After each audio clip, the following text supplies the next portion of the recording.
Obrigada pela oportunidade. E hoje nós iremos falar sobre os 3 graus do autismo: moderado e severo, e explicar cada um deles. Então vamos começar. Amanda, o que é o grau severo no autismo? Só corrigindo, eu sou psicopedagoga, não CRP vai vir atrás de mim. Sou psicopedagoga, sou educadora, especialista em autismo. E sobre os graus de autismo é bem interessante a gente comentar, porque as pessoas têm muita dúvida. O grau severo do autismo, ele é facilmente identificado na criança, logo nos primeiros anos de vida, e facilmente identificado na vida daquele indivíduo como um todo. Então, você tem características como a ausência da fala, são indivíduos que não desenvolvem, né? São não verbais. Você tem, a maior parte não tem autonomia nas rotinas, então não vão ao banheiro sozinhos, não se alimentam sozinhos, não conseguem fazer solicitações básicas como água, fome, ir ao banheiro. São indivíduos que dependem mais dos outros, né? De um cuidador, da família, dos pais. De modo geral, não são desfraldados, né? Estão ali num grupo de autistas que chegam a vida.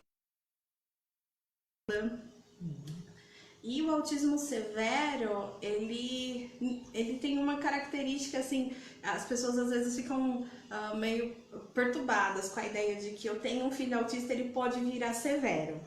Ele pode virar severo? Ele pode piorar? Como é que é isso, né? Um autista severo, ele não vira severo. Um autista moderado, leve, ele não vai piorar ao ponto de a gente falar, olha, virou, né? O autista severo, ele é. Então, ele tem questões neurológicas ali que vão se calcificando e fazendo com que os comportamentos dele sejam bastante restritos, né? Até uma questão de que nesse tipo de autismo a gente consegue ver mais traços iguais, né? Homogeneizar a coisa, mais uniformidade, né? Mais uniformidade. Entre vários casos que tem o diagnóstico do severo, você consegue ver muitas semelhanças, né? E quais são as características de uma pessoa que é autista severo? Severo, ele não verbal, totalmente dependente, não se socializa, não existe o fator de socialização, não tem uma autonomia de pensamento, são indivíduos realmente bastante dependentes. Em geral, apresentam agressividade, justamente por ter essa dificuldade com o mundo, né? Eu não falo, eu tô sentindo todas as coisas, mas o meu corpo tem essa dificuldade para se expressar. Então, é muito comum a gente ver quadros de violência, né? Assim, eles são agressivos, acabam sendo agressivos. A agressividade, só para te interromper um pouco, é porque ele não fala, então ele quer se comunicar. Então, de repente, ele tá com fome, não sabe, né, ter ali o verbal, então ele vai na agressão, de repente, na mãe ou alguém para dizer que ele tá com fome, que ele quer objetos, né, quebra objetos, brinquedos, as coisas da casa, né, acaba até, eu acho que gerando um processo muito ansioso neles também. E essa agressividade, ela não é... Tem gente que vai defender que é propriamente do autismo, né? Uma característica neurológica daquela condição, mas eu acredito que esteja, humanamente vendo essa questão, eu acredito que esteja relacionado a essa estranheza do mundo. Porque eu não posso falar, eu sinto o mundo de uma maneira diferente. Isso é um agente estressor.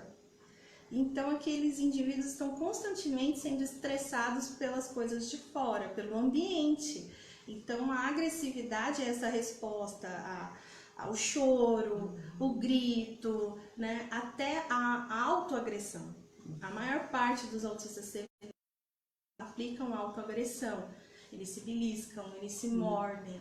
Um exemplo, né, que nós temos de um autista que era severo, que passou para o leve, mas porque teve as intervenções, foi muito bem estimulado desde cedo, é o Nicolas Brito, da família Brito, né, que a mãe dele comenta em suas palestras que ele é um autista severo, que ele também se mutilava, ele se mordia também, né? E hoje em dia ele vive, né, socialmente, dá palestras, conversa. Então, há melhorias com os estímulos também sendo feitos quantos antes, né? Sim, o Nicolas é um caso de sucesso. A gente também tem o Romeu Mion, que Sim. é um caso de sucesso que todo mundo tá vendo, né? O Romeu Mion é um autista severo que foi muito bem reabilitado, né, ali. Existe solução.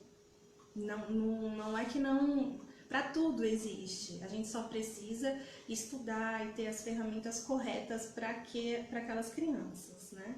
Então, eu não conheço a fundo a história deles, mas imagino que o sucesso tenha sido terapêutico e também do apoio familiar, né? Esse acompanhamento da família e o estímulo em casa, porque não é só na terapia que você estimula essa criança, ela precisa ser constantemente estimulada. E aí você começa a ter resultados, você começa a ter, pode ter o desenvolvimento da fala, né? Você pode desfraldar, e aí começam aqueles avanços, pequenos avanços, que daí vai dando um resultado lá na frente que é muito bonito. Né, você estava falando de estímulos também feitos em casa pelos pais, né, ou pelos responsáveis da criança ou do adolescente. Eu ouvi de uma psicóloga do Gabriel que ela tá falando assim: eu não sou a psicóloga, quem é psicólogo é você, mãe, porque eu só fico meia hora, 45 minutos com ele, uma vez por semana. O que é uma vez por semana? Você que é mãe, você que é pai, passar 24 horas com seu filho. Então, eu sou apenas uma pessoa que está passando os instrumentos para vocês aplicarem em casa. O maior psicólogo, o maior terapeuta é você, pai e mãe. Tem um fundo de total verdade nisso, né? Porque às vezes também os pais deixam tudo à mercê do terapeuta, acha que a gente de alguma maneira vai fazer um milagre ali, mas o tempo é pouco, né? Restrito. E aí também tem a questão de que ninguém conhece melhor aquela criança do que o cuidador. Né? O cuidador é o que vai fazer toda a diferença na vida dessa criança. E é importante isso de frisar que também o terapeuta não pode jogar tudo pro pai e pra mãe. É uma parceria. É uma parceria, claro. Né? Então o terapeuta tem que fazer a parte dele, sim, nessa uma hora que seja. E aí os pais a deles e a escola dela, e é nessa junção que a gente consegue obter os resultados. Sim, com certeza, né?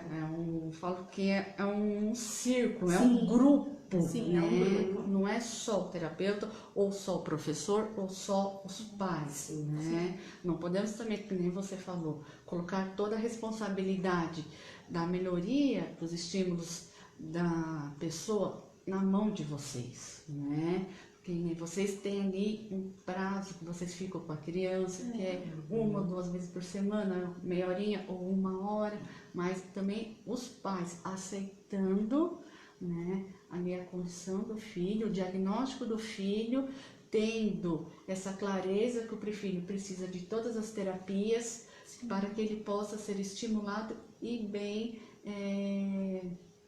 ser bem incluído, né, na sociedade, né, com os estímulos necessários. Né? E agora sobre o moderado. O moderado, ele também vai apresentar um atraso de fala bastante importante. Esqueci de falar que todos, em maior ou menor grau, apresentam atrasos motores, né? O atraso motor também ele é bem visualizado. a estereotipia, toda essa parte mais clássica do que a gente escuta sobre autismo, a autoestimulação com movimento, né, de trás para frente, de rodar, de organização, essas coisas todas vêm do... Explica, por favor, Bruna, o que são estereotipias? As estereotipias são aqueles movimentos repetitivos, né? Eles podem ser motores, mas a gente também tem as estereotipias vocais. E aí, muitas vezes, quando a gente para fazer uma análise mais funcional caso a caso, a gente verifica que muitas vezes tem função essas estereotipias, né? Que é essa questão mais de autorregulação deles. Então, em certos momentos, quando eles ficam muito estressados, ansiosos, nervosos, muitas vezes eles utilizam as estereotipias como uma válvula de escape. Ou aí, felizes, né? Felizes também. felizes também. Eu vou falar pelo meu, né? O Gabriel, eu vejo que quando ele tá muito feliz, né? Ele pula né? Ele vai correndo aqui pela casa, ele vai pulando. Ele até brinca, falou assim, Gabriel, você é uma pipoca, né? Você que vive pulando, poc, poc, poc, poc, né? E ele gosta, mas você vê que né, com Tá ele, bem. Sim. né? Tá regulando e ele tá bem, é uma felicidade dele, né? Passa pro corpinho ali. E antes ele batia as mãos, que é o flapping, né? Aí, né, até uma psicóloga que eu entrevistei no ano passado, né? E ela falou assim, dá um sentido a esse flap, né? E aí eu falei assim, Gabriel, você tá batendo as mãos, você vai voar. Né? Aí teve um dia que ele subiu em cima da minha cama e começou a bater as mãos e eu vou voar, eu vou voar. Né? Então isso são algumas das estereotipias que a Bruna explicou para vocês. E aí a gente vai encontrar maior, é um recurso mais utilizado pelo moderado e o severo. Né? Então a criança moderada, ela é facilmente identificada porque ela tem uma dificuldade de socialização muito prejudicada, né? Ela tem estereotipia. O moderado, ele tem cerca de 60% das crianças estão ali dentro de um quadro de dificuldade de aprendizagem que pode estar direcionado a uma deficiência intelectual. Então, o moderado também ele tem as questões de fixação do olhar, que são bem mais prejudicadas, de seguir comandos, de compreensão, né? Tudo isso vai levando a gente para o caminho, né, de dizer, essa criança ela é uma autista moderada. Também existe a dificuldade do desfraude, a seletividade alimentar, ela é bem mais rigorosa no autista moderado. Ela pode existir ou não num leve, mas até esse momento da minha carreira eu não vi um autista moderado que não tivesse uma seletividade alimentar rigorosa. Explica o que é uma seletividade alimentar. Então, crianças seletivas, de modo geral, elas escolhem alguns tipos de alimentos ou texturas ou cores para se alimentar. Então, a gente tem casos, por exemplo, de crianças que aceitam 4 tipos de alimento, só 4. Ou algum tipo de textura, não come pastosos, come crocantes. Não come proteína animal. A da proteína é uma das que a gente mais vê, né? Porque, em geral, eles não gostam de carne. De todas as crianças, né, que a gente atende, a maior parte não gosta, não aceitam as texturas, né, da carne. E a seletividade alimentar, ela é uma coisa que as mães identificam muito rápido, porque é apavorante você tentar estar lá tentando dar comidinha e eles não querem. Aí você vai criando estratégias, né? Oferece uma fruta, oferece isso, oferece aquilo. Quando você acaba as opções saudáveis, você se entrega, oferece Danone, oferece chocolate, oferece salgadinho, biscoito, bolacha, porque você fala, meu Deus, como é que essa criança vai sobreviver? Né? Nós temos um caso de uma criança que até pouco tempo atrás só aceitava leite e pera e se alimentava assim. Se alimentou assim por 2 anos da vida dela, só leite e pera. Então, são questões da seletividade alimentar muito presentes no autismo, leve, moderado e severo. Nos 3. Né? Nos 3. No leve, ela pode ter ou não essa questão alimentar. O moderado, eu ainda não vi, né? Quem não tenha.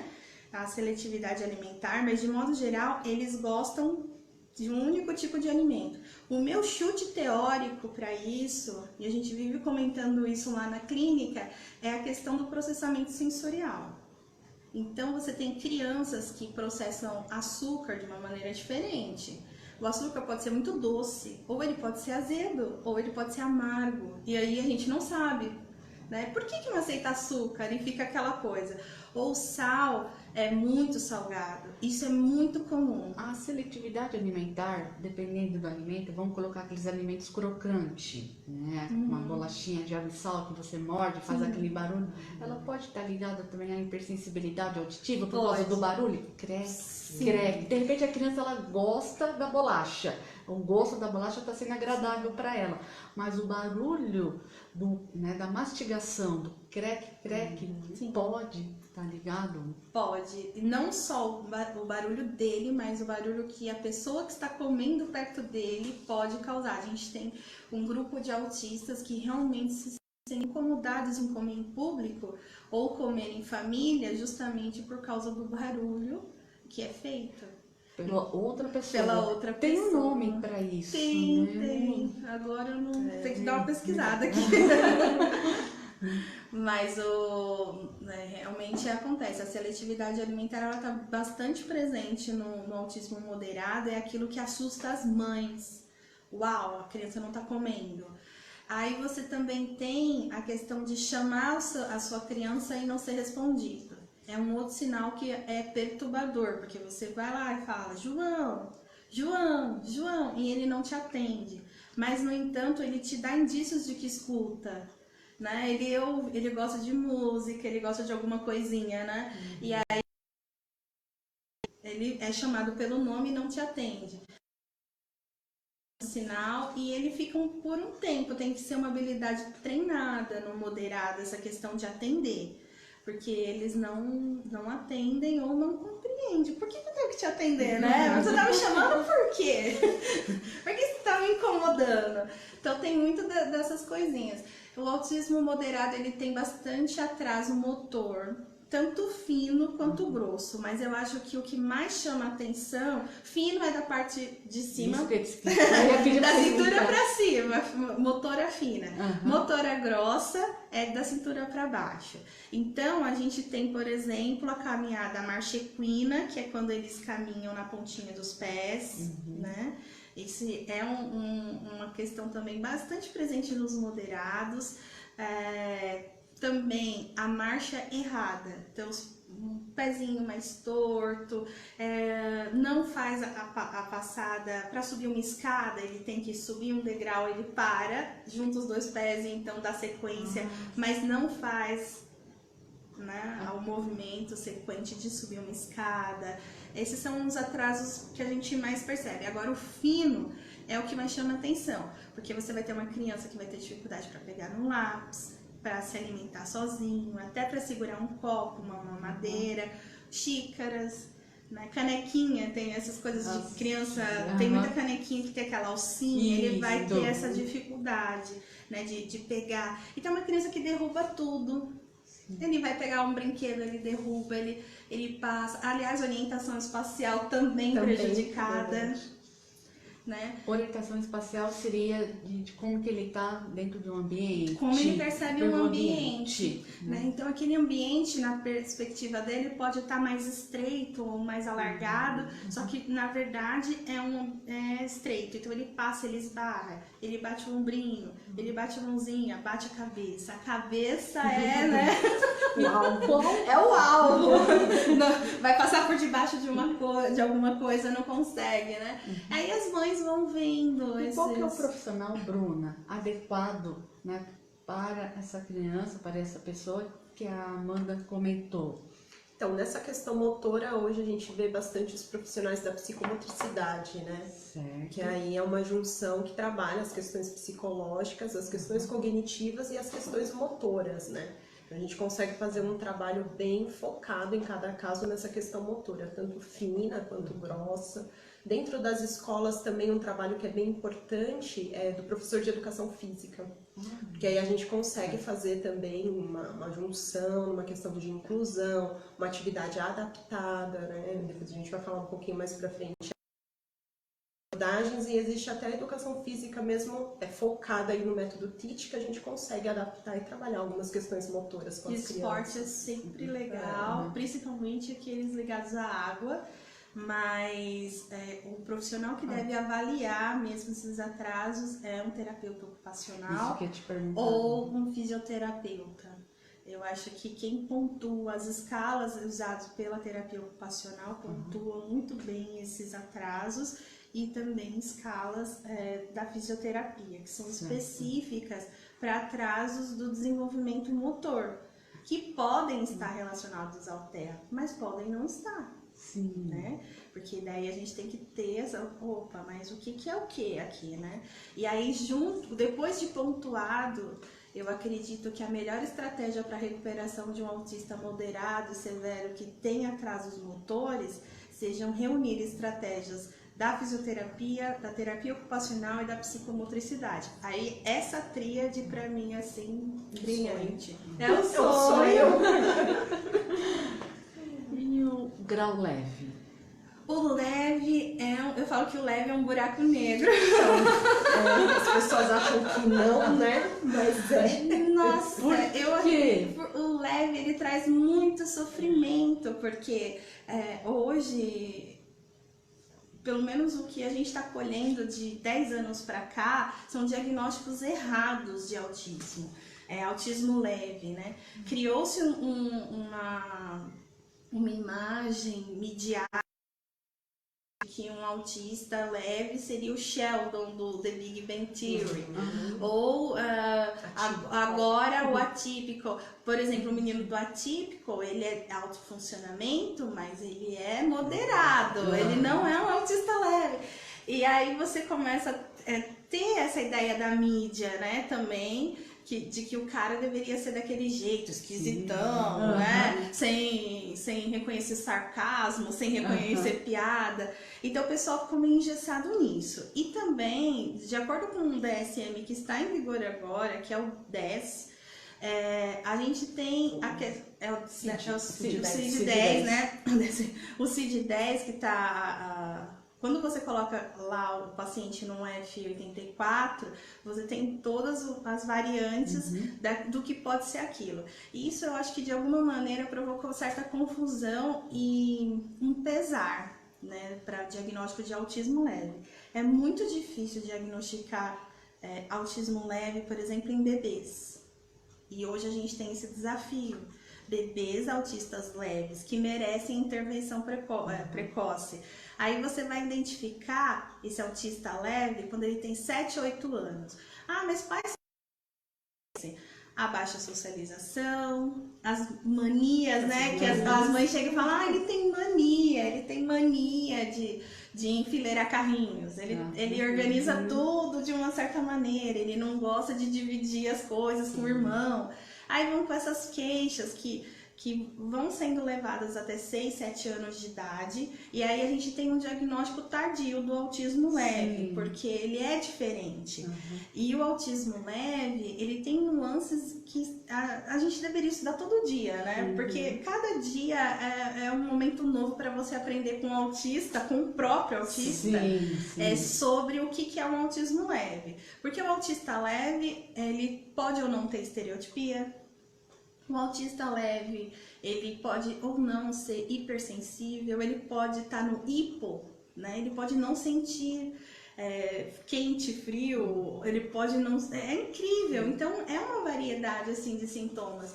Mas hoje, para a gente entender melhor, colocaram grande parte de um autista típico, né? Que a gente fala do autista clássico, leve, na síndrome de Asperger. Isso que eu ia te perguntar. E a síndrome de Asperger é outra coisa. O que é a síndrome de Asperger? Então, a síndrome de Asperger é autismo, não é menos autismo. Não é menos autismo, né? Mas ele tem algumas coisas particulares por exemplo, um Asperger, ele tem um grau de autonomia muito maior, ele não tem estereotipia, é quase regra de que ele não tem desenvolvimento, ele não tem dificuldade no desenvolvimento da fala. É muito, muito, muito raro um Asperger que teve nesse período. Ele consegue se socializar ali, se esforçar, né? Muito esforço, muito sofrimento, mas ele tem, né, uma vida social, desde pequeno ele busca isso. E um autista leve típico, ele não vai apresentar exatamente isso. Ele pode ser leve, mas ele pode ter atraso na fala.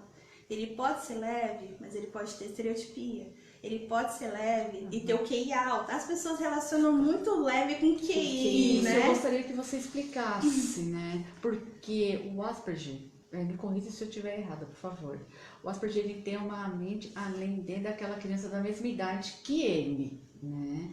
Agora, o QI já é diferente. Então, vocês poderiam explicar essa diferença, por favor? Eles geralmente relacionaram o autismo leve à genialidade, o que não é necessariamente verdade, né? O alto funcionamento, uma alta habilidade, ela está presente em 40% das pessoas com Asperger. As outras 60%, elas têm a cognição normal. Então, como nós, réis mortais, né? Não tem prejuízos, sim, mas vai ter ganhos e dificuldades, como, né, normal, de qualquer criança. Então, o cognitivo está preservado, mas temos aí esses 40% que acabam exacerbando, eles realmente têm, né, Bruna, repertório além, né? Bem além. Que são, a gente fala, os superdotados, né? As crianças que pontuam o QI muito alto. Isso. Mas, por obrigatoriedade, um Asperger, ele não pode estar abaixo. E hoje a gente vê muitas crianças laudadas com F84.5, que é a síndrome de Asperger, com deficiência intelectual, que uma comorbidade é quando as crianças têm mais de uma coisa, e é uma comorbidade impossível, porque se a definição da própria síndrome diz que 40% está acima e os outros 60% estão no limiar normal, eu não posso ter uma criança Asperger com DI, sim, né? Então, essa criança, ela pode ser uma autista leve com DI? Pode. Mas ela é clássica, ela é uma autista clássica, né, leve. Então são essas coisas. Mas o autista clássico leve pode ser superdotado? Pode! Pode, né? A gente tem aí uns 5%, a taxa é bem menor, mas que tem, né? São assim, habilidosos e fantásticos. A gente fica de boca aberta com eles. E é possível, mas aí um pai, uma mãe ou o próprio médico diz que uma criança leve, clássica, típica, né, com altas habilidades, que tem um QI acima da média, que não teve dificuldade para o desenvolvimento da fala, é Asperger. E na verdade não é. Então a gente tem muito esse erro aí. Dr. Klein, da Neurosaber, ele bate muito nessa tecla. Né? Tem até um vídeo dele que ele fala sobre autismo versus Asperger. Isso. E ele pronuncia Asperger, que é a pronúncia do alemã, né? É alemã a pronúncia. Aí ele deixa isso muito claro, né? De que foi um erro que basicamente é mais leve, viu? Seu filho é Asperger, não é autista, né? Assim, fora o montão, a gente vem vendo também de diagnósticos que estão sendo confundidos com o TDAH mais severo. Sim, né? Que também fica ali. Se você pega um TDAH severo, ele é muito parecido com um autista leve. Muito parecido. É uma questão de estudar mesmo aquela criança. É muito particular esse universo. E agora, quem perde mais nessa questão do autismo leve são as mulheres. Por quê? porque todas as escalas e todos os estudos feitos até hoje foram feitos a partir do comportamento masculino. Sim. E aí você coloca meninas, se uma menina moderada e severa, que está dentro do espectro, ela vai apresentar características realmente semelhantes ao comportamento masculino. Mas uma autista leve ou uma garota Asperger, ela não vai apresentar necessariamente aqueles comportamentos. Então você tem uma demanda enorme de mulheres hoje adultas sofrendo com um diagnóstico errado, que são na verdade autistas ou Aspergers, autistas leves ou Asperger, e na verdade estão laudadas com TDAH, transtorno de personalidade, bipolaridade, borderline, depressão, ansiedade, é de tudo, mas estão laudadas errado, de modo errado. E aí você também tem um não engessamento dessa ideia do autismo leve, que as pessoas falam, é leve e não sofre. Ah, mas é leve. Ah, poxa, ele trabalha. E aí você tá ferindo, né, aquela pessoa, porque o fato de realizar aquelas coisas não significa que seja confortável, ou que tenha sido confortável adquirir aquela habilidade, né? Sim. E pensando até numa colega que faz parte do conselho da nossa ONG, que é autista, e que recentemente conseguiu ser a primeira adulta a conseguir a liminar do convênio para ser tratada como autista, né? Eu não tenho autorização para falar o nome dela porque ela é muito tímida, mas ela é uma história para se orgulhar, né? Porque além de mulher ter tido o diagnóstico de autismo aos 30 anos e ainda ter conseguido, né, eliminar do convênio para cobrir os seus tratamentos, mas ela vinha nesse processo de sofrimento de transtorno bipolar, de depressão, de não sei o que, medicação. E aí toda estranheza do mundo que ela relata pra gente era do autismo, né? Igual ela tem uma necessidade, por exemplo, de ter um pezinho no corpo. Ela sente que ela vai voar, a sensibilidade dela. Aí você fala, mas é leve. Qual que é a alteração sensorial que um autista leve tem? Todas, Sibeli, todas as possíveis. Isso vai de cada um deles. Por isso que é um quebra-cabeça, Sim. né? É Sim. um transtorno do espectro autista, porque cada pessoa autista, mesmo sendo dos mesmos graus, leve, moderado, severo, um é diferente do outro. Totalmente. É o que a gente falou no início, o que vai ser um pouquinho mais igual é o severo, né? Porque eles vão ter mais características semelhantes entre si, mas são neurodiversos, né? São neurodiversos, assim, no rigor da palavra. Vocês estavam comentando sobre o grau leve, né? Que muitos falam, mas é leve, não é nada. Sim. Às vezes, será que os pais também, como eu já ouvi, né, dos próprios pais, você sabe que a criança ela é grau moderado, mas os pais falam, ele é grau leve, para poder passar a mão na cabeça para ser aceito, eles aceitarem. Sim. E o que acaba isso prejudicando tanto para os pais quanto ali para aquela pessoa, não aceitando o grau que o filho é. Qual é a prejudicação disso? Eu vou falar particularmente da escola, né? Eu, como AT, trabalho muito na inclusão dentro da escola. E a gente vê muitos casos de a gente, às vezes, ir acompanhar a criança, e aí no dia a dia ela, né, mostra os repertórios que ela tem, mostra as dificuldades que ela tem, e aí a gente recebe o professor, mas eu não sabia que era esse perfil, porque os pais vieram, conversaram que era uma criança que conseguiria acompanhar, uma criança que tinha um repertório de ficar sentada, de esperar, não era uma criança agressiva.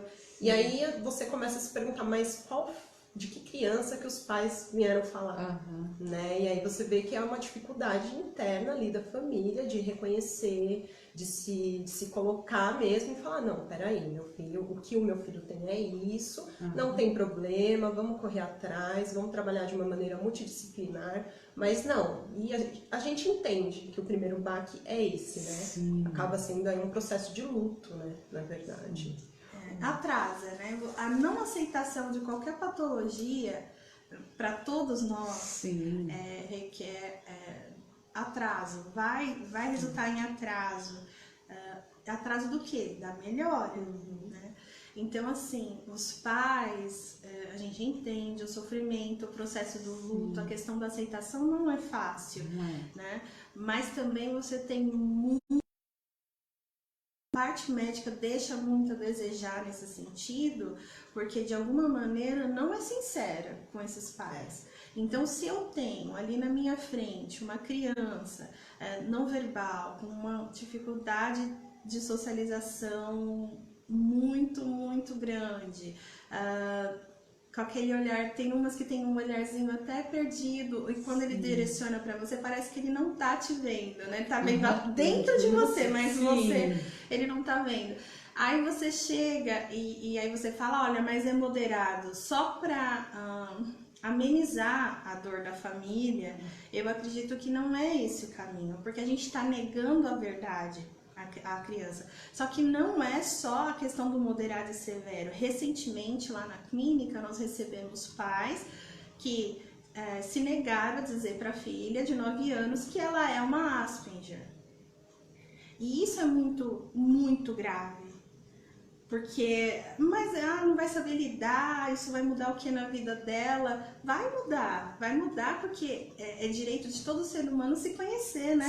Então ela tem que saber o que ela é, o que ela pode, o que vai ser um pouco mais difícil para ela.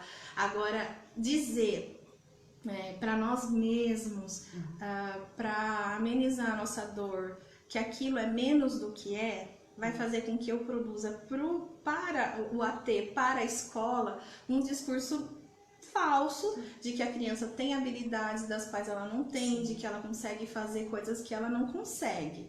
E isso vai atrasar. E eu já também ouvi, né, de uma mãe, o meu filho é Asperger, ele é autista. Não, meu filho é Asperger, ele não é autista. Sim. É Asperger, né, o teu é autista, o meu é Asperger porque ele tem uma mente além dele, tem um QI. Então, quer dizer, às vezes é aceitação. Sim, aceitação. Ouvir a minha palavra, o diagnóstico correto, uma resistência, né? E isso acaba prejudicando também o tratamento correto e adequado, né, para os estímulos da criança. Sim, você acaba podando, né? Porque a nossa visão, assim que a gente inicia o tratamento, uma intervenção com a criança, é aquela que os pais nos dão.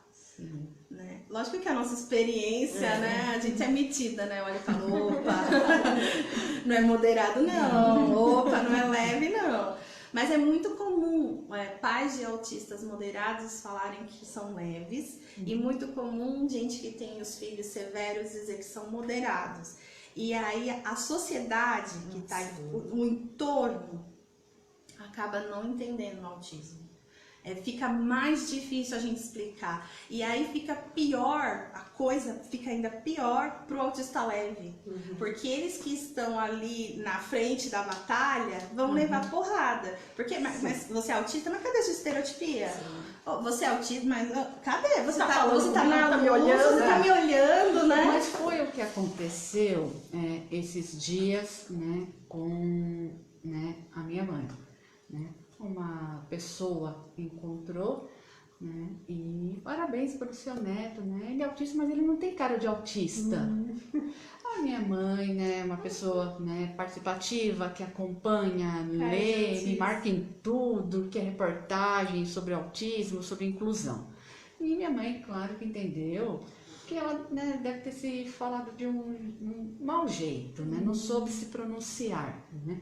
Aí ela falou assim, não, é porque eu conheço autistas severos, aqueles que são agressivos, que não falam, ou que não gostam de ficar no meio da sociedade. Então, por isso que eu falei no seu neto, porque ele não tem cara. Então, a gente também tem que... Sim, mas fica confuso para a sociedade, entende?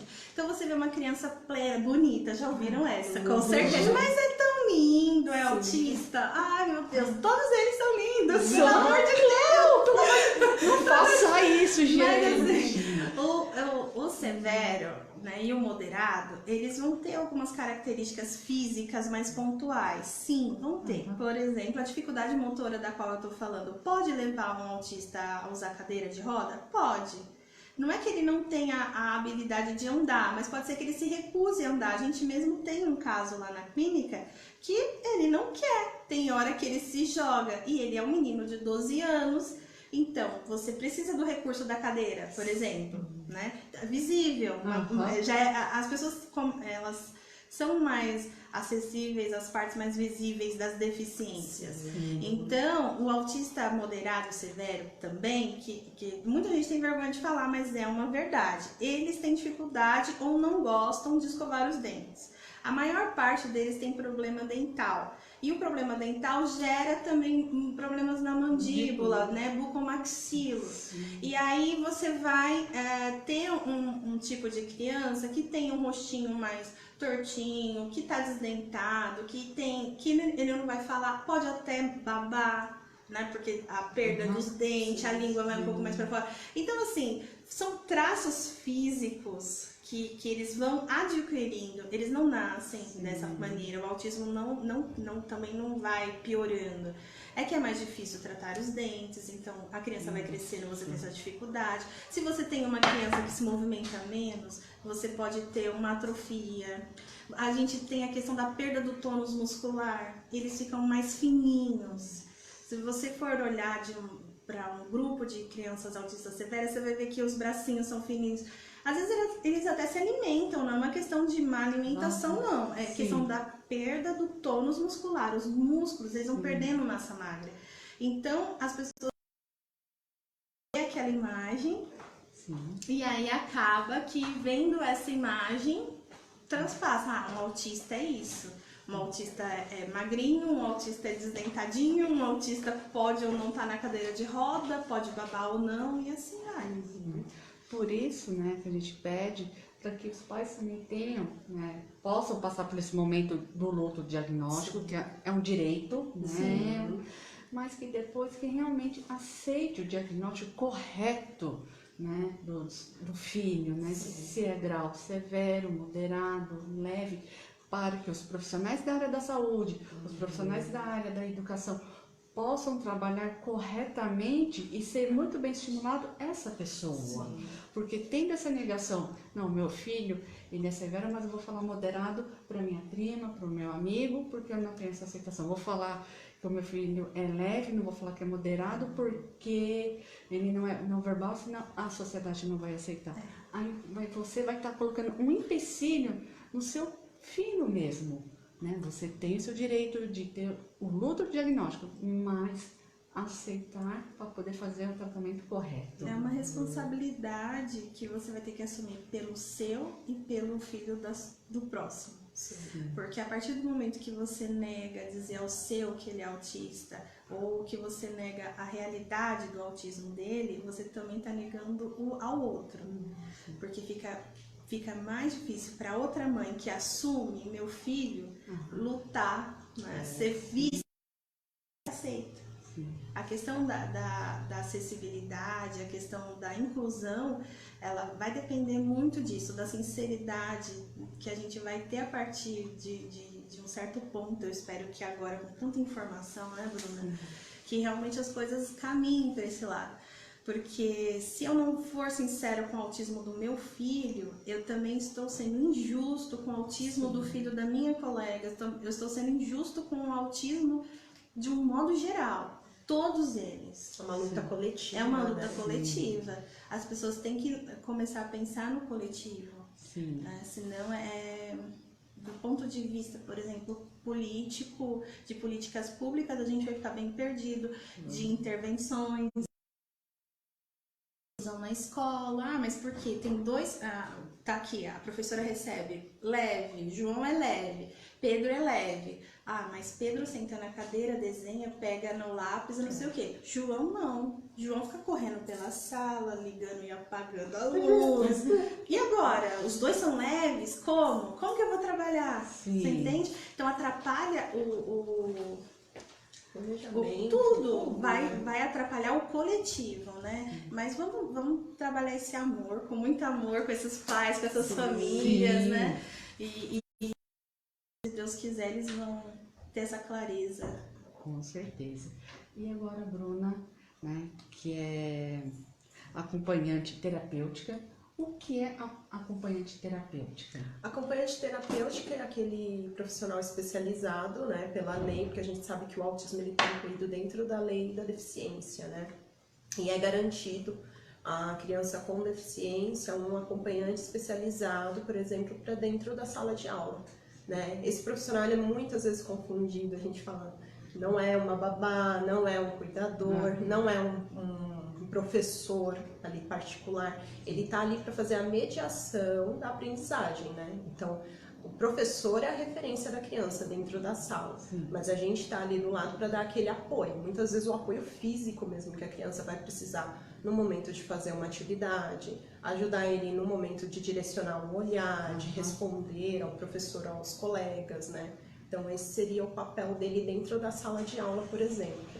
E todas as crianças, vamos falar de crianças na fase escolar, de grau leve, moderado e severo, podem ter um acompanhamento terapêutico? Sim, podem ter um acompanhamento terapêutico. O que acontece é que, como a Amanda mesmo colocou, tem níveis que o apoio não é tão necessário assim. Sim, então a gente claro. vê crianças leves, né, que conseguem ficar na escola sem ninguém. Mas aí a gente tem uma outra questão, que é a inclusão, né, a lei mesmo. E aí a gente vê, eu, por exemplo, trabalho muito com liminar. Então são famílias que judicializaram, né, os convênios e através de uma medida judicial conseguiram esse acompanhante para dentro da escola, né? Por lei a gente sabe que eles deveriam ter. Sim. Não deveria ser o papel da Cobrado, família. jamais. Isso, Então cobrado. vamos abrir aqui um parênteses. Pais que forem procurar matricular o filho numa escola particular ou numa escola de ensino municipal, estadual, alguém falar que precisa de um acompanhamento terapêutico ou de um professor apoiador, que esse professor é de responsabilidade da família, que a família tem que arcar, tem um custo, vocês procuram a delegacia de ensino, caso for necessário uma liminar, né, a justiça, porque não deve ser jamais cobrado. Isso está na lei, que tem que ser garantido para a criança. E nem negado, porque tem escola que quer negar a acompanhante terapêutico, colocar com uma pessoa na minha sala, né? Gente, é muita coisa. Quando a gente começa a conversar sobre autismo e esse mundo, esse universo, a gente percebe o quanto, porque só esse do AT, do acompanhamento escolar, já daria outra live. Já, né? A gente entra em questão de adaptação de material, de quem é a responsabilidade. De quem é a responsabilidade, né? Porque hoje a gente tem uma escola, isso, gente, é geral. Você pode estar pagando 5 mil reais na escola do seu filho, que a adaptação de material está sendo feita de modo errado. A gente recebe, a gente vê, né? Eu trabalho, a inclusão feita de modo errado. Mas por quê? Não é culpa do professor, não é uma culpa que a gente tem que começar a culpar o mercado. Porque essa escola, ela tem que se sustentar, ela tá dentro de um sistema capitalista em que fica muito difícil ofertar o que as crianças realmente precisam. Sim. E vamos falar então dos aplicadores de programas, né? Programas, vamos lá. ABA. O que é o ABA? O ABA é a análise do comportamento aplicada, né? Uma sigla inglesa, significa isso. E ela trabalha diretamente com a modificação do comportamento, digamos, né? A gente analisa aí através dos comportamentos que a criança está mostrando ali, o que pode estar antevindo, né, os antecessores e o que acontece muitas vezes depois desse comportamento. E assim a gente consegue fazer uma lista para saber o que está, que é a análise funcional desse comportamento, para saber o que está reforçando positivamente esse comportamento, o que está reforçando negativamente, e assim o que a gente consegue alterar nessa cadeia de comportamento para extinguir o comportamento, se não é um comportamento inadequado, para reforçar, para que esse comportamento continue acontecendo. Então, basicamente seria isso a ABA, né? A partir de quantos anos que se pode aplicar o ABA no paciente? Então, temos divergências. Temos divergências. Aqui no Brasil, configurou-se que o ABA é a formação dominante entre os aplicadores. O que é um aplicador? Hoje aqui, um aplicador pode ser um professor, pode ser um psicólogo, pode ser uma mãe. Desde que você faça o curso e receba o treinamento, você é um aplicador ABA. Pode ali estar fazendo esse trabalho. No entanto, nós temos outros recursos que não são bem divulgados atualmente. Então aqui criou-se essa mentalidade de que o ABA é tudo, de que o meu filho autista só vai melhorar se ele passar pelo ABA. E aí você tem essa procura insana, né, dos pais e que fazem aquele sacrifício enorme e pagam horrores porque é muito caro para que as crianças passem pela terapia com ABA, né? Mas a gente tem outros recursos. Em teoria, o ABA deve ser aplicado em crianças acima de 6 anos. Quando você pega ali, por exemplo, o Wables, o VibeMap, que são ferramentas de protocolares dentro do protocolo ABA para que a gente vá acompanhando a evolução desses pacientes, você vê que as atividades propostas não condiz com crianças menores de 6 anos, né? Pouca coisa ali, né? Aí acaba que, mas meu filho tem 2 aninhos, desde os 2 aninhos ele tá no ABA. Acontece, aqui acontece de tudo, amigos. Até, sei lá, a criança tá lá completamente só na ludoterapia e o profissional ali não analisando exatamente as questões do desenvolvimento, é o que mais está acontecendo. Mas não se o seu filho nunca passar por ABA, não significa que ele não vai se desenvolver, né? Um estímulo é um estímulo. Então, o que precisa? Né? Você tem que analisar isso e montar o seu plano terapêutico, que é a forma como nós trabalhamos. Mas aqui a gente trabalha de um jeito muito estranho, Sibeli. Qual é esse jeito estranho que vocês trabalham? O jeito estranho que a gente trabalha, primeiro a gente analisa a criança, né? Estudamos cada criança separadamente e fazemos um plano de intervenção. Então, por exemplo, o seu Gabriel pode ter um atraso que o João da sua colega não tem. Só que um protocolo exige que eu faça atividades iguais para os dois. Então, qual que é a serventia disso? Talvez nenhuma. Para o que tem a dificuldade vai ter uma, mas para o outro não. Então, a gente busca adaptar personalizar, não é adaptar, é personalizar os tratamentos. E a gente não é adepto muito do ABA. A gente segue a estrutura que o ABA oferece, que é muito boa, sim, né? Nessa questão de conseguir pontuar, mensurar, tornar estatística aquilo que o movimentinho lá da mão, né? O desenvolvimento motor, o desenvolvimento cognitivo, isso é legal. Mas a gente traz estratégias, por exemplo, do programa Sunrise. O que seria esse programa? O Sunrise, aí ela é a rainha do Sunrise. Eu chamo ela de rainha do Sunrise. Tudo que ele fale, conte tudo. Não esconde nada para os amigos da página. O Sunrise, ele tem a base no interacionismo, né? Que aí é uma abordagem que lida mais com a questão da ludoterapia. Mas sem perder... O que é a ludoterapia? A ludoterapia é a terapia através do brincar. É brincar, gente! Brincar, gente, é muito legal. Os terapeutas adoram, eu garanto. Então, a gente trabalha muito através do brincar, né? Dentro do contexto da criança. Ele até é um pouco parecido com o Denver também. Sim, o Denver é outro, né? Eu vou depois perguntar. Exato, ele é parecido com o Denver, ele tem algumas nuances diferentes, mas basicamente ele é baseado no interacionismo, na questão responsiva e a questão da motivação, são os 3 pilares. Então, o interacionismo tem a ver com a interação social, então é você ali interagindo diretamente com essa criança o tempo inteiro durante a sessão, né? A questão assim, desculpa cortar, mas já cortando. Com amor. Com amor. Sentimento. Entende agora a diferença? É rolar no chão com a criança, é pintar o rosto. É ele chegar lá e que a gente se jogar no seu colo, do colinho da mamãe, entendeu? Então, é diferente, desculpa. Mas é que você esqueceu do amor. Não, então, porque porque aí a gente tem essa questão da motivação. O que é a motivação? A gente trabalha com os interesses da própria criança. Sim. Então a gente trabalha com a subjetividade dela. Se ela, por exemplo, vem com uma estereotipia, a gente não tenta tirar essa estereotipia. A gente tenta entender, sim, a função, para que serve, mas muitas vezes colocar essa estereotipia voltada ali na brincadeira. Dá um significado para ela. As ecolalias. Então a gente trabalha com todo o repertório que ela traz pra gente. Tem muito menos imposição. E aí a gente vê essa motivação dela crescendo.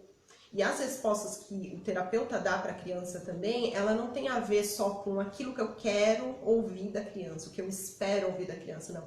Ela tem a ver com tudo. Então, se ela realmente tem uma ecolalia, eu vou super reforçar essa ecolalia, porque é uma maneira dela interagir. Sim. Pode ser pela ecolalia, mas ela está tentando interagir, ela está ali. E de né? se comunicar. Se comunicar. Né? Por exemplo, a gente tinha uma criança que ele não falava não, ele falava o raposo. Porque ele tinha relacionado não, a parte negativa, com o desenho da Dora Aventureira e o raposo era o vilão. Então toda vez que ele olhava pra gente falava o raposo, ele queria dizer não quero, não. Então a gente falava o raposo pra ele, porque você falava não, era uma barreira, né? Ele viajar. Então a gente falava o raposo. Aí chega nesse momento, e também a questão do reforço, né? Então a gente fala igual. Água. E a criança tá te olhando, ela quer pedir água, mas ela não consegue. Mas aí ela faz assim, aí a gente fala, nossa, parabéns, isso mesmo, água. Porque é muito ruim. A gente tem que se colocar no lugar deles. Pensa só, Sibeli, enquanto você não falar água, eu não vou te entregar a sua água, você vai cair morrendo de sede. Então é um fator estressante, sim. Né? Então a gente trabalha com essa via assim, mais diferentona, usando a aplicação do Sunrise, a brincadeira e as atividades que eles vão fazendo naturalmente ali na clínica, a gente vai pontuando o ABA e o Denver, o checklist, que é... então ele está lá brincando, ela é a rainha do esconde-esconde. Eles olham pra ela e pensam, eu quero brincar de esconde-esconde com essa tia. Aí ele tá lá brincando de esconde-esconde e eu já tô lá olhando a forma como ele andou, qual é a iniciativa motora, o que ele usou, como ele se escondeu. Ele se escondeu num lugar baixo, ele conseguiu sair sem bater a cabeça. E isso eu vou lá fazendo o meu checklist, aplicando os protocolos. Mas é nesse clima mais natural, naturalista, humano e lúdico. Aí o que você está falando do ABA? O ABA a gente começa a aplicar a partir dos 6 anos. Abaixo dos 6 anos a gente tem o protocolo precoce de Denver, que é o que é o Denver? O Denver, ele é um protocolo que nasce do ABA, mas que eles perceberam isso, que quando o ambiente era mais humano, natural, né? E as crianças menorzinhas, principalmente, elas se desenvolviam mais. Sim. Então foi uma sacada que o pessoal dentro da universidade, o protocolo chama porque ele foi feito, né, na Universidade de Denver, por isso recebeu esse nome. Mas eles tiveram esse insight, poxa, eu posso pegar esse rigor ABA e criar uma estratégia mais lúdica para conseguir potencializar o desenvolvimento dessa criança. E aí eles começaram a fazer, criar todo esse protocolo. Quando a gente fala em ciência, lógico que tem que ser uma coisa mais rigorosa, porque senão você não consegue gerar dados, né? Mas o Denver, no sentido humano, ele é muito melhor de ser aplicável, por exemplo, na verdade, de 6 meses, né? É possível. 6 meses de idade até 6 anos é possível. E pela minha experiência, aí a Amanda falando, que o protocolo precoce de Denver e o programa Sunrise são ferramentas melhores para autistas moderados e severos, principalmente severo. É a minha opinião e a nossa experiência nos relata isso, né? Que quando você vai para um autismo severo com estratégias ABA, nem sempre são funcionais, né? Você pode completar a minha fala? Você acha que é isso? A gente fala polêmicas, né? Eu vou me colocar que nem você, Bruna falando. Eu também, eu tenho essa crítica e vejo no meu trabalho no dia a dia que realmente você trabalhar com um acolhimento, uma estratégia que, como eu falei, você não chega com aquela imposição, principalmente no caso dos severos, diminui muito o estresse, eu acho. Um trabalho mais humanizado. Isso, né? acho que tanto para eles quanto pra gente. Diminui o estresse. Né? Porque senão você já vai com uma coisa imposta para aquela criança que não tem um mínimo de repertório, né? Realmente não consegue ficar sentada, não consegue pedir uma água e você já tá ali exigindo coisas que da onde ela vai tirar, né? Tudo bem, você tem um protocolo, você vai partir do mínimo para o máximo, mas esse grau de estresse eu percebo que é muito menor. Mesmo partindo do mínimo. Gera um estresse, mas é mínimo. Até pra gente, mas pra eles. O Denver tem fase 1, 2, 3, 4, né? E aí vai aumentando ali os graus de dificuldade das coisas, ou os graus de cobrança, né?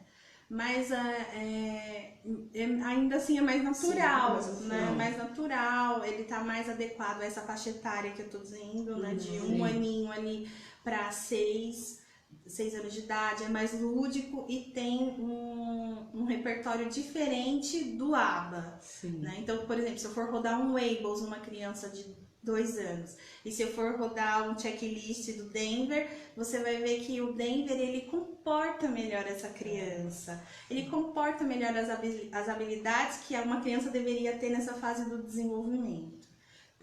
É mais ou menos isso. Não é tão engessado. Não é tão engessado. E o ABC? O ABC, essas são estratégias que a gente estava falando, Denver, ABA, Teach, Sunrise, são estratégias são protocolos de acompanhamento, acompanhamento de treinamento não, Nossa, fui clínico. São clínicos, é pra gente acompanhar a evolução da criança já diagnosticada, né? Então são protocolos de tratamento. Como que eu vou avaliando os avanços das intervenções, dos tratamentos? Através desses protocolos. O ABC, o MChat, os outros... A DOS, o ESC, ADR... Eles são protocolos de rastreio, são escalas, não são protocolos, eles são escalas. O que seriam essas escalas? Escalas de rastreios, elas servem para que a gente consiga pontuar num grupo de crianças quais são as crianças que estão mais propensas a estar no espectro autista e quais não estão. Então a gente consegue, por exemplo, com algumas dessas escalas, tem até uma, que eu preciso dar uma olhada aqui no nome que eu tô meio perdida. Cadê o MChat? O MChat, ele tá no SUS, né? Por exemplo, ele é obrigatório, se você vai no pediatra do SUS, no posto de saúde, qualquer lugar, o pediatra, ele tá munido dessa pontuar, pelo menos aqui no estado de São Paulo, para pontuar se essa criança tem características do espectro ou não. É um checklist de sim ou não. Faz tal coisa, sim ou não. Né? Olha no olho, sim ou não. Daquelas mais clássicas, né? Mas são escalas de rastreio. Né? O que é um rastreio? É o que está vindo... a gente devia ter começado por isso. Essas escalas vêm antes de tudo isso que a gente falou. É aquele momento que você vê que seu filho tá diferente, que tem alguma coisinha, então você pode aplicar essas escalas. Quem pode aplicar essas escalas? Quem pode, Bruna? De acordo com a Mandinha. Olha, não me coloca nesse rolo, não. Não, são escalas relativamente simples, assim, né? Falando de padrão acadêmico. Então, os próprios pais podem aplicar, professores podem aplicar, os terapeutas podem aplicar, né? Algumas escalas, elas precisam, sim, ter um conhecimento um pouco mais, né, aprofundado, um treinamento. Mas, em via geral, em via de regra, não é restrito a profissionais, por exemplo, da psicologia. Em via de regra, não é restrito. E algumas delas são gratuitas, disponíveis na internet. Você pode baixar e aplicar. O que é aplicar? É você ler e responder. E eu, então, como mãe, se eu quiser, então, né, aplica o MChat, eu Uhum. posso, Pode, entro na internet, sim, sim. baixo ali o questionário, que você falou que são perguntas, né? Isso. E posso, de repente, levar esse questionário para a pediatra dele ou para a neuro dele, Uhum. ou né, eu posso pedir para Da ela, escola. para a escola. Você, pai, pode pegar, imprimir, levar para a professora, falar, olha, vê aí, o que que você observou disso, né? E elas são escalas de rastreio, então o ABC, o ADR, o ADOS2, o ASCII, é o ESC, ESC, o MChat, são escalas de rastreio. O PP. PPR, ele é do TIT, ele é próprio do TIT. Então, ele está dentro de um protocolo, é uma escala que você aplica dentro do protocolo.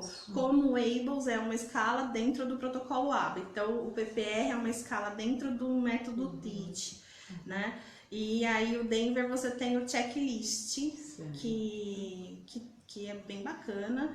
Só que essas escalas aqui, que você pontuou pra gente falar e a gente passou por elas, batido, ABC, ADR, ADOS2, o ESC, o MChat, são escalas de rastreio. É aquele momento em que você pode aplicar até na sua sala de aula, né? Você tem uns alunos, um grupo de aluno, você faz, e aí você vai mensurar ali quem é que tem características possíveis do autismo e quem não tem. Agora tem alguns, por exemplo, o CARS, que você pode ir aplicando no autista conforme ele vai ir desenvolvendo, né? Ele é legal de mensurar, assim, alguns pais ficam até felizões, porque diminui lá, de 30 é autista e a criança vai para 28. Poxa, ele tá menos autista. Não existe, gente, menos autista, só tô brincando. Mas pontua uma melhora. Sim, Né? sim. E é importante pra gente ter essa visualização do que tá melhorando, né? Isso, para saber se realmente as terapias estão sendo aplicadas corretamente, se a equipe escolar também está ajudando, né? Se de repente está precisando fazer alguma outra terapia, de repente uma arte terapia, musicoterapia, que eles possa, né, agregar e ajudar a estimular essa pessoa, né? E temos a comunicação facilitada, né, que é computador, jogos eletrônicos. O que vocês, como profissionais, acham da tecnologia, do computador e dos jogos eletrônicos? Ajuda ou acaba atrapalhando um pouco?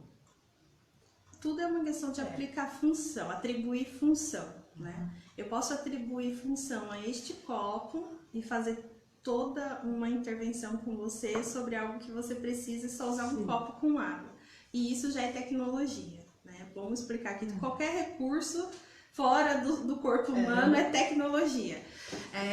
Eu acho que a tecnologia, principalmente as de comunicação, elas são muito importantes no sentido de que penso que todo ser humano tem direito a se comunicar. As pessoas confundem, eu acho que até uma questão de semântica, linguagem com comunicação. Isso. Né?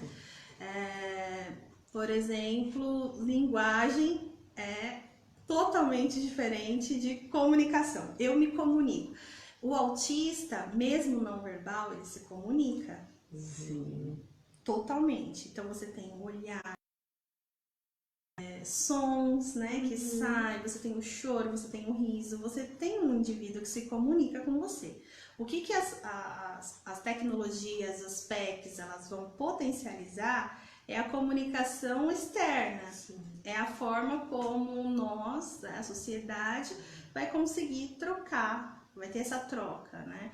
Então, é muito, muito interessante usar as PECs, né, que são as fichinhas. É um treino difícil.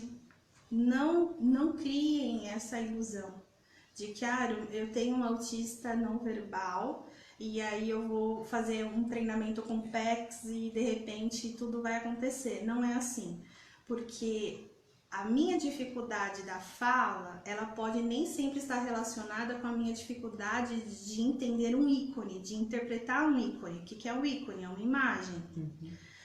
Entretanto, ela pode estar Então, PECs não é para todo mundo. Isso, tem que deixar claro. Sim. Então, PECs não é para todo mundo. Se você tem uma criança, por exemplo, com uma deficiência intelectual associada, moderada ou severa, associada à parte não verbal, é um trabalho muito intenso para você conseguir fazer com que ela se comunique por PECs, né? Tem aquelas outras tecnologias que basicamente falam pela pessoa, Sim, né? A gente sim, tinha até aplicativos, o Stephen Hawking, que tinha ela e usava o computador, né, para se comunicar só com o movimento dos olhos. Mas nós estamos falando de uma capacidade cognitiva muito além, né? Então, você ter a habilidade de olhar e usar aquele software de comunicação falando por você em tempo real é também algo que depende do processo de desenvolvimento. É possível para autistas também, né? Então, por isso que eu estou dando esses exemplos. Toda tecnologia, ela tem que ser muito bem aplicada e ensinada. Também não adianta, e é muito comum, eu usar... Tem aplicativos no celular para fala da criança, né? Tem aí, ele vai lá, sim, não, quero, não quero. Mas o quanto disso ele sabe realmente, e é possível que ele saiba, isso tem que ser analisado pelo profissional. Qual que é a capacidade interpretativa dessa criança? Qual é o entendimento que ele tem daquela imagem do bonequinho sentado no vaso sanitário? Faz sentido para ele aquilo? Que a gente põe no banheiro, né? Lava a mão, aí põe o desenho, a cadeia de comportamento, né? Então ele está compreendendo aquilo, ensinado com muito amor, com muita paciência e às vezes não funciona. Não funciona. E mesmo as tecnologias mais elaboradas, como aplicativos de celular, agora, por exemplo, aqui em Santo André, eles vão colocar nas escolas o TICS, né, que é para ajuda... Que foi lançado há 2 semanas atrás, é recente. É recente, o TICS. É uma ferramenta incrível. Na hora que você lê, você fala uau, né?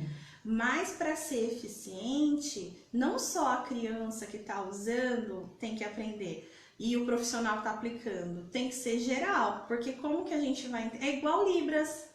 Um exemplo melhor é Libras. Quantas pessoas da sociedade falam em Libras hoje? Quantos de nós vai entender? Né? Então isso é realmente efetivo na inclusão? Né? Por isso também há necessidade, né, dos pais entender que, né, às vezes o meu filho que é severo, ou da minha prima que é severo, às vezes o PEC vai resolver para o filho dela, mas para o meu não vai resolver. Então vai também, de repente, estar com o mesmo terapeuta, na mesma clínica, mas por que que o filho da minha prima está fazendo tudo e o meu está fazendo algo completamente diferente? Por isso que nós falamos que é um quebra-cabeça, reforçamos. Cada pessoa é uma diferente da outra, mesmo tendo o mesmo diagnóstico. Porque, de repente, um aplicativo possa estimular muito bem a outra criança, mas no caso do meu filho, ao invés de ele progredir, ele pode regredir, porque ele não está conseguindo ter uma aceitação e acaba se estressando. Então, por isso que há necessidade de fazer esse tratamento individual com o paciente para saber o que ele está correspondendo para eu poder fornecer para ele. É a questão da tentativa e erro, né?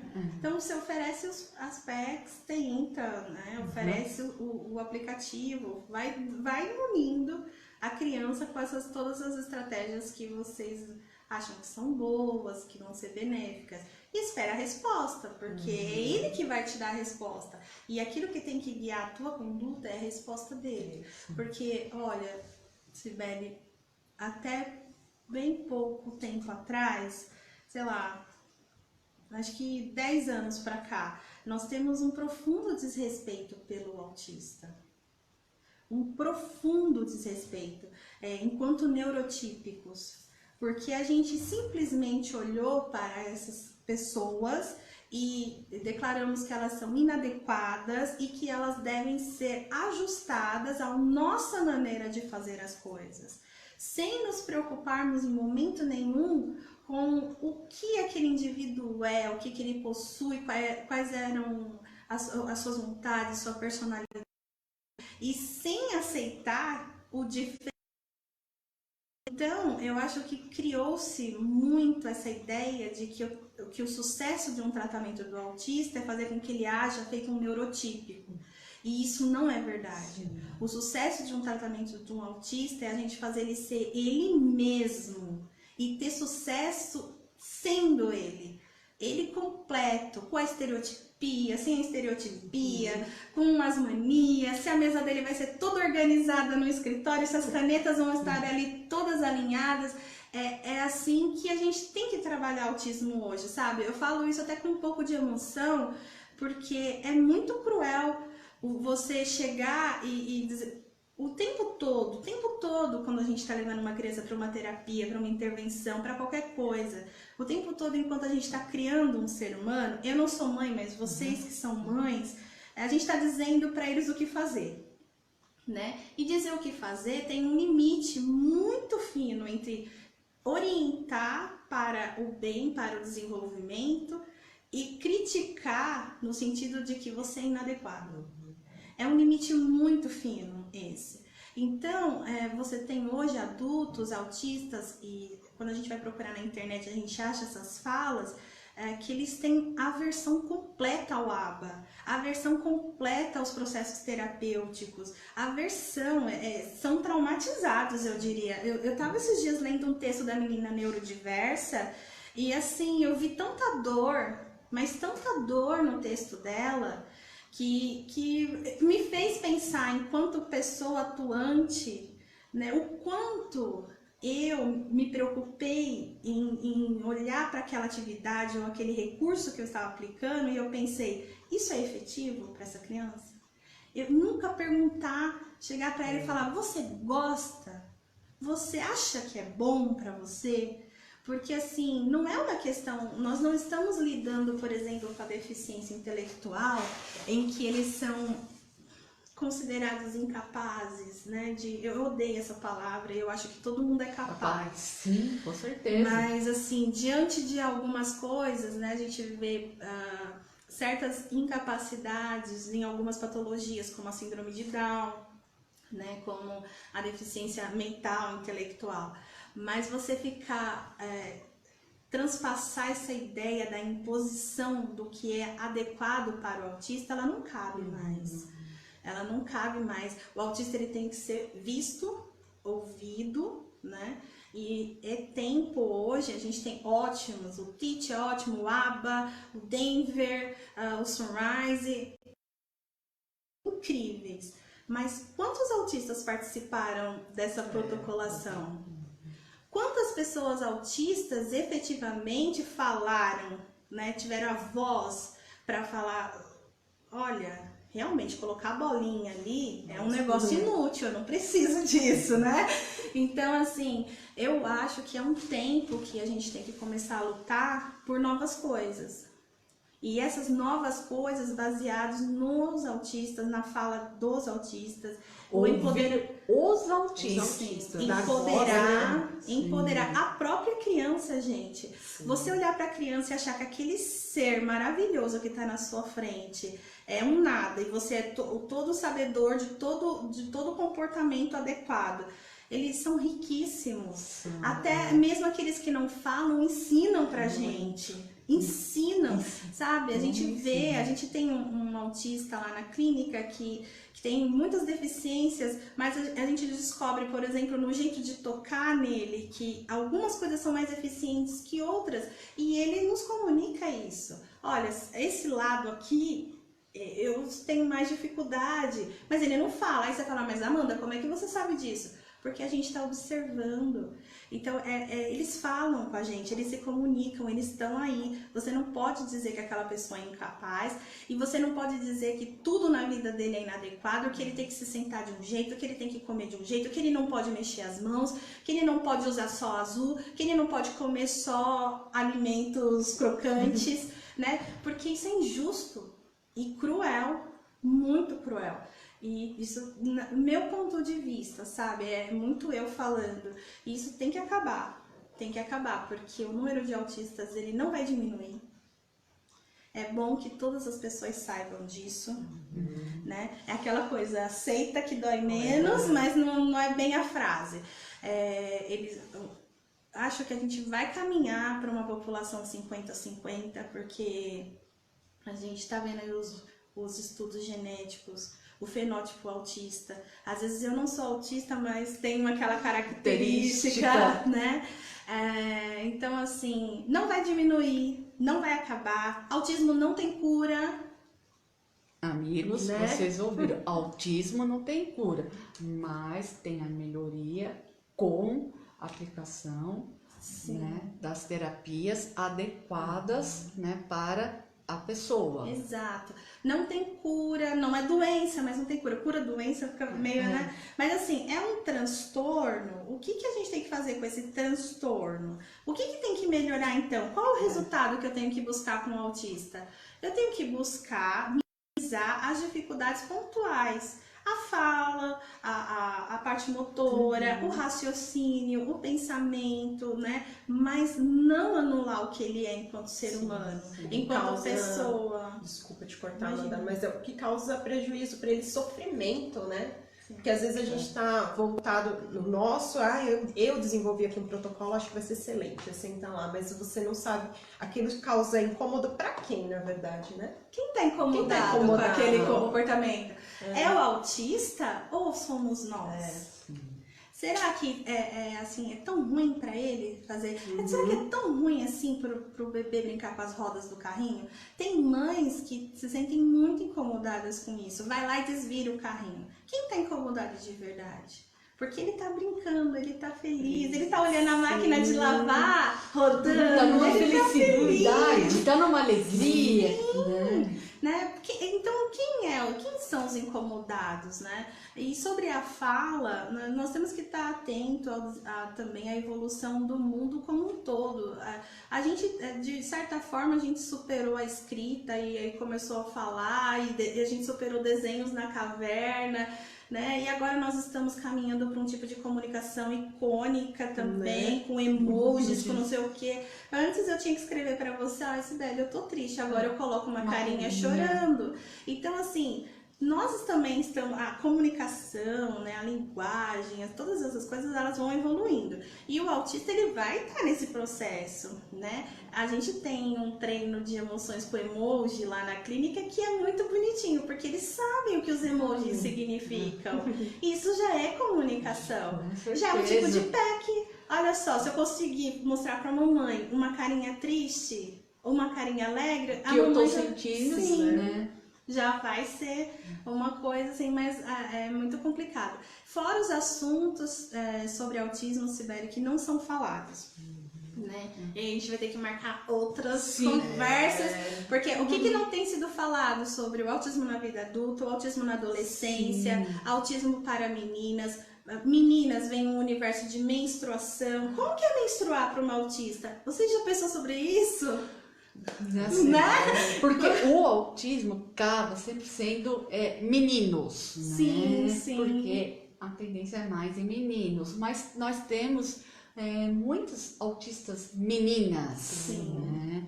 Então a necessidade de falar da menstruação, como que eles vão encarar, elas vão encarar, né? Falar sobre gravidez. Eu falei mesmo, foi a primeira vez que eu bati um papo com uma autista grávida, eu falei, meu Deus, alguém tem que escrever sobre isso. Falar sobre namoro, porque eles vão crescer, eles vão namorar, álcool. Como que é o álcool para o autista? Vocês já pensaram sobre isso? Gente, são todas coisas que a gente tem que começar a falar. São assuntos que nós vivenciamos dentro da nossa casa, né? Não estou falando que, de repente, que seu pai bebe ou sua mãe, mas o álcool, ele vai estar presente numa festinha ali, né? De repente você não possa beber, mas você vai presenciar uma lata ali de uma bebida alcoólica, o namoro, a puberdade. Eu quero provar. O Gabrielzinho chegar e falar, mãe, eu quero provar. O que você sabe sobre álcool e autismo hoje? A gente não tem essa informação. Não tem, precisa. Há necessidade de falar porque são pessoas normais, né? E que precisam estar sabendo de tudo isso que acontece. Essa Mercado questão de da trabalho. socialização que você falou, a inadequação, e aí a gente até conversou com o Igor sobre a depressão, o suicídio, porque eles ficam com isso na cabeça. Sim, dos depressão, filhos, né? suicídio é uma coisa que a gente está falando bastante, porque temos um parceiro autista que tem trazido falas pra gente sobre depressão, suicídio, bullying, né? Muito interessante, gente, vocês ouvirem o próprio autista falando sobre o sofrimento de bullying. A nossa perspectiva também, enquanto educador, sobre como eu vou intervir no bullying na minha sala de aula, é assim, muda. Ele também fala sobre homossexualidade e sexualidade no autismo. Eu até compartilhei na minha página, acho que foi semana passada, uma reportagem de um rapaz de 16 anos. Não sei se você viu que ele era autista. Eu falei era porque infelizmente ele, né, tirou a vida, porque ele sofria depressão e bullying. Exatamente. 16 anos, eu acho que era dos Estados Unidos. Eles estão crescendo, eles estão indo para adolescência, e aí a gente, lógico, a gente se preocupou muito com a infância autista. Mas eu acho que a infância autística, ela tá bem assistida nesse momento, e o santo que está descoberto é a adolescência e a vida adulta. Né? Mercado de trabalho, nós temos hoje aqui em Santo André 40% dos autistas desempregados. Esse era um dado que eu tinha pesquisado sozinha. Aí eu conversei com um autista, ele disse, Amanda, é 70%. Nossa. 70%. Então a gente precisa falar sobre. Eles precisam trabalhar. E eles são capazes de tudo, de qualquer coisa. E não só os autistas, deficiente visual, deficiente auditivo, deficiente físico, todos são capazes, só basta dar oportunidade. A gente tem que começar a criar um discurso para o futuro. Criar bate-papos para o futuro, trazer pessoas, pais, mães, profissionais interessados nessa temática, para a gente começar a falar, olha, como é que como que o mercado de trabalho, namoro, casamento, tem uns que querem casar, aí tem outro que tem um raciocínio mais engessado, opa, casamento, essa coisa arcaica, essa instituição. Agora, uma outra coisa que é tanto tema bom, Sibeli, Com certeza. Então, amigos, ó, já fico esperto que da próxima live nós vamos trazer esses temas para vocês, hein? Não deixa de perder. Olha, fiquem atentos. É sobre a inclusão do autista na igreja, que tem sido muito falada, tanto por todas as religiões, gente. Eu falei igreja, mas todas as religiões estão com essa preocupação. Porque a vida religiosa é importante na vida de muitas famílias. Sim. É importante. E aí a gente vê as famílias mesmo com certa dificuldade de incluir o seu autista nesse universo que é deles. Ontem, eu vou aproveitar o seu gancho, né? Ontem minha mãe e o Gabriel também nos acompanhando numa palestra maravilhosa. Tive a oportunidade de conhecer essa mãe linda, eu não a conhecia, que é do setor da inclusão no qual eu estou participando agora, da Diocese aqui de Santo André. E ela, que é a Eliane do Carmo Meira, né? Ela tem um filho de 22 anos, se eu não estou errando a idade, autista severo. Gente, e ela também estava falando de levar os autistas para dentro da igreja, né? A importância de catequizar eles, porque antigamente, eu vou falar um pouco assim, da doutrina católica, mas é de um modo geral, tá, amigos? Antigamente era, só vai poder fazer catequese se com 9 anos se sabe ler. Sim. Mas, de repente, o meu filho tá com 9 anos, ele ainda não aprendeu a ler, mas ele entende muito bem da Bíblia. Ele tem uma capacidade, um interesse muito além de uma outra criança que está ali na sala, um interesse grande sobre a Bíblia. Então, ele pode ser catequizado. Sim. Né? Então, essa importância de levar a inclusão para dentro das paróquias, dentro das igrejas, dos outros setores de outras doutrinas religiosas, né? De poder ensinar, falar assim, olha, ele é capaz de poder ajudar o padre, de poder ajudar o pastor ou o líder religioso que está ali na frente. Né? né? O autista, ele, desculpa, te cortei. Não, É que me veio um pensamento. pode falar. Ele é completamente capaz de fazer escolhas entre ter uma fé e não ter uma fé, né? Mas essa questão da inclusão do autista, ela também tem a ver com uma maior necessidade das famílias do que do próprio autista. Sim. Muitas vezes o autista não tem essa compreensão da religião, da liturgia, nem do próprio concreto. Isso, a abstração de um ser superior. Isso. Mas é direito dele que seja ofertado isso e que ele possa escolher ter fé num ser superior abstrato. De querer participar. Exato, participar daquela comunidade religiosa. E é um direito da família ter seus filhos acolhidos, né? Ao mesmo tempo que a gente tem um outro gancho que também tem a ver com religião e uma certa preocupação, que é a questão do enrijecimento dos pensamentos deles, né? Então, quanto o enrijecimento do pensamento, a rigidez do pensamento autístico pode ser prejudicial para se ter uma religião. São discussões profundas, porque, por exemplo, eu posso ensinar uma criança com rigidez, não são todos que têm rigidez de pensamento, vamos deixar isso bem claro. Alguns sabem lidar com abstração, né, são mais flexíveis e tudo mais. Eu estou dizendo para aqueles que possuem uma rigidez de pensamento, se toda informação, inclusive religiosa, que eu passar para ele, vai criar um padrão, né? Então, preparar, por exemplo, padres, pastores, líderes religiosos, é muito comum a gente dizer sobre a perfeição de Deus, né, e colocar Deus como um padrão moral a ser seguido. Só que é um padrão moral bastante exigente. Para mim, para vocês, a gente sabe que tem que batalhar muito para chegar naquele resultado moral.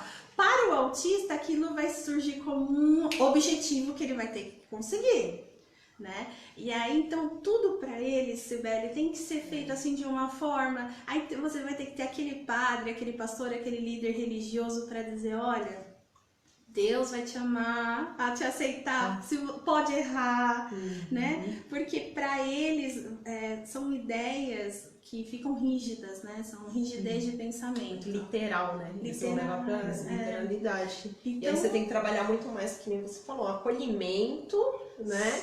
Do que de repente falar, não é isso, porque eles vão levar isso pra vida e vai acabar causando aí um sofrimento. Né? Agora, um autista pode estudar teologia? Pode. Um autista pode estudar filosofia? Pode. Pode ter autista psicólogo? Pode. Posso dar psicanálise? Pode. Enfim, ele pode tudo. Tudo. A Com gente, apoio e carinho da família, ele pode muito mais que nós. isso eu tenho essa noção, mas pode mais que eu. Sabe, mais que eu, tem 5 anos, oh meu Deus. Então, agora, Amanda, vocês veem que tem muito assunto para ser falado, muito tema, né? O tema da sexualidade, o tema da puberdade, né? Muita coisa. Mas, infelizmente, a gente vai ter que ficar por aqui, porque senão o nosso papo, nossos amigos, vai acabar até altas horas da noite, né? Mas eu vou querer que a Amanda e a Bruna falem do Instituto Episteme. O que é o Instituto Episteme? Bom, o Instituto Episteme é um lugar ainda pequenininho, né? Ele nasceu de uma iniciativa pessoal minha. E aí, aos poucos, nós fomos conquistando pessoas com a mesma ideia, né, que foram ali ajudando. Então, a gente tem uma equipe multidisciplinar, com vários aplicadores e de várias áreas, né, da fisioterapia, da psicologia, da pedagogia, para fazer intervenções multidisciplinares. E o Instituto fica no Parque Capuava, em Santo André, lá na Rua Zurique, e número 75, não temos placa, é uma residência normal ainda. Eu falo que eu vou tirar meus pais e transformar tudo em Episteme. Ai, tadinha. Mas a gente só usa 4 cômodos ali, né? Mas a ONG cresceu muito rapidamente. Nós começamos em fevereiro de 2019 com 6 crianças e fechamos dezembro de 2019 com 50. e a gente aplica os protocolos, faz esse tipo de intervenção diferenciada, né? Mas eu acho que o que é importante falar assim, sobre a episteme é que a gente tá lutando por algo chamado justiça social, né? E a justiça social, ela não acontece numa ONG, ela tem que ser para todos, ela tem que ser pública, né? Então a gente tem sim brigas políticas e provas de que é possível fazer um tratamento de qualidade, barato, né? E até diria com poucos recursos, Cibele, porque a gente não tem muitos recursos lá. Então a episteme, ela foi o nosso tiro para provar para algumas pessoas, né, para a política, para as grandes clínicas, de que é possível fazer um trabalho com excelência, um trabalho sério, um trabalho com amor e fazer isso para todo mundo, né? Porque hoje a gente só consegue atender 60, né? Fala aí. São as terapias que tem na Bruna. Então, nós lá temos a equipe que trabalha com, a gente fala que é o multi, né? Multidisciplinar. Então, os aplicadores trabalham com os protocolos que nós trouxemos aqui, falamos um pouquinho, que é o ABA, o Denver, o Sunrise também. Trabalhamos com musicoterapia e temos a parte pedagógica também, né? Então, a gente tem um pessoal que dá reforço, né? Tem fono. Tem a AEE, que é o atendimento educacional especializado. Fono, a gente abriu mão, né, da fono por conta dos nossos resultados com a música. Sim. A música acabou tendo mais resultados. Sim. Nós temos, pela experiência que a gente teve, e é incrível, autistas não verbais passam a cantar e depois de cantar a falar. Então, percebemos que era mais eficiente que houvesse musicoterapia em todas as sessões dos não verbais do que necessariamente fono. Mas procuramos, sim, estamos aí em busca de uma profissional que esteja também interessada em música, né? Nesses benefícios. É difícil encontrar fono especializado em TEA, gente. Vocês com certeza devem ter essa dificuldade. E a ONG também tem essa dificuldade. A maior parte desconhece as estratégias para autismo, então é um pouquinho dificultoso. Mas se você tá vendo a gente, você é fono e é amor, entre em contato. Olhem nossos vídeos. Olha nossos vídeos. Na Então a página. gente tá sem fono ainda. Mas contamos com psicólogos, psicanalistas, pedagogas, psicopedagoga, neuropsicopedagoga, a AEE, que é o atendimento educacional especializado, fisioterapia. Nós estamos com bastante estratégias de integração sensorial, mas também estamos no processo aí de achar a TO perfeita, a TO perfeita, mas temos...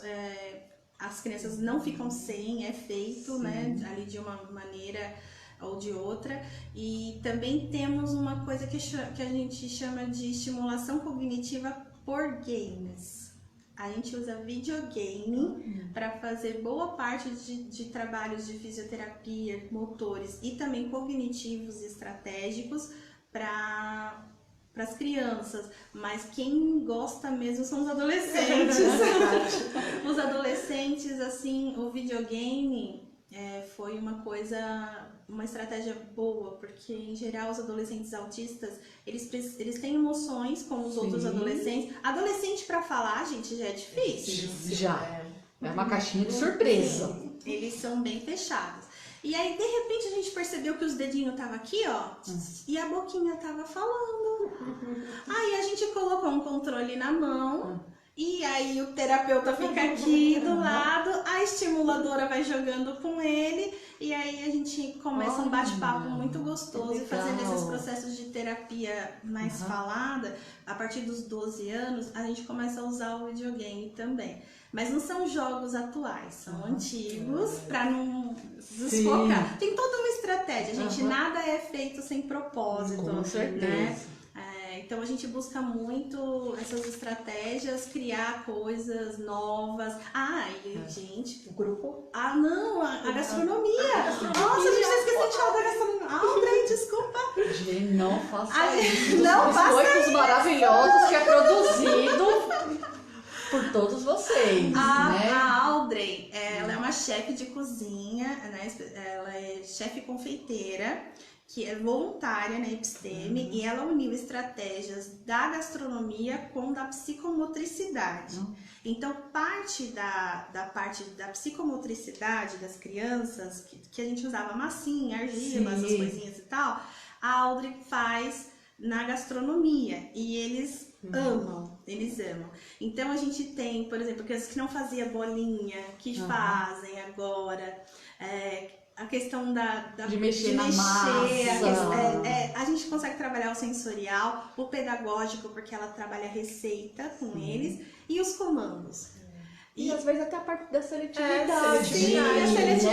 A seletividade alimentar foi um tiro no escuro, esse negócio da seletividade alimentar, pra ser sincero. No início eles não degustavam. Eles faziam as coisas, achavam lindo e falavam, toma mãe. Dava de presente. Dava de presente. Mas agora eles estão comendo pra valer. Olha, que bacana. Estão comendo e eles gostam muito de fazer. Foi uma estratégia muito linda.